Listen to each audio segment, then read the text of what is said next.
యేసు 10 మంది శిష్యులకు ప్రత్యక్షం కావటం. యేసుక్రీస్తు చనిపోయి పాతిపెట్టబడి మూడవ దినమున పునరుద్ధానమైన తర్వాత కొంతమందికి తాను కనుపరుచుకోవడం జరిగినది.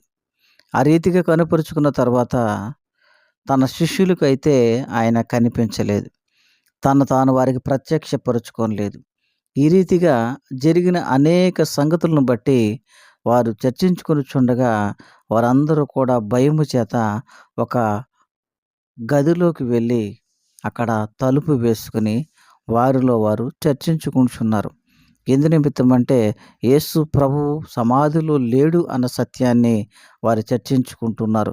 ఈ రీతిగా వారు ఒకరితో ఒకరు మాట్లాడుకొనుచున్న సమయంలో ప్రభువు వేసిన తలుపులు వేసినట్లే ఉన్నాయి.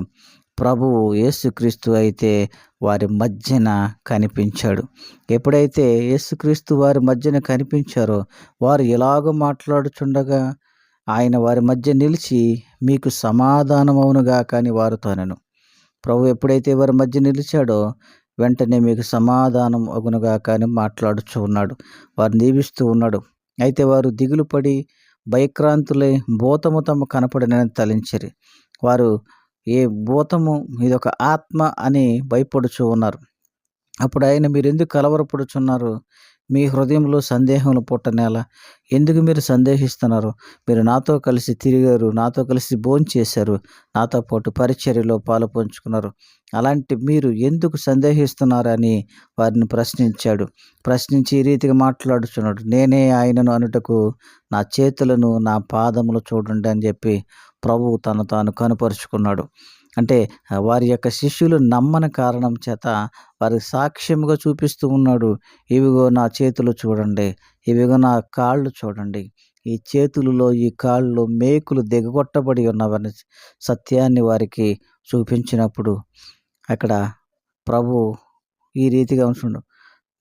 నా పాదములు చూడుడి, నన్ను పట్టి చూడుడి, నాకున్నట్టుగా మీరు చూచుచున్న ఎముకలు మాంసము భూతములకు ఉండవని చెప్పాను.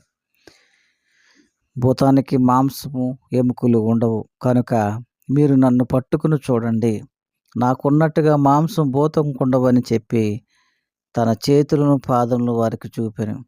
అయితే వారు సంతోషము చేత ఇంకనూ నమ్మక ఆశ్చర్యపడుచుండగా వారు ప్రభువుని చూసినప్పుడు సంతోషించారు, కానీ వారికైతే ఎక్కడో నమ్మకము అవనమ్మకం ఉండటం వల్ల ఇంకనూ నమ్మలేని స్థితిలో ఉన్నారు. అప్పుడు ప్రభు ఈ రీతిగా అంటున్నాడు, మీ వద్ద తినుటకు ఏమైనా ఆహారం కలదా అని వారిని అడిగాడు.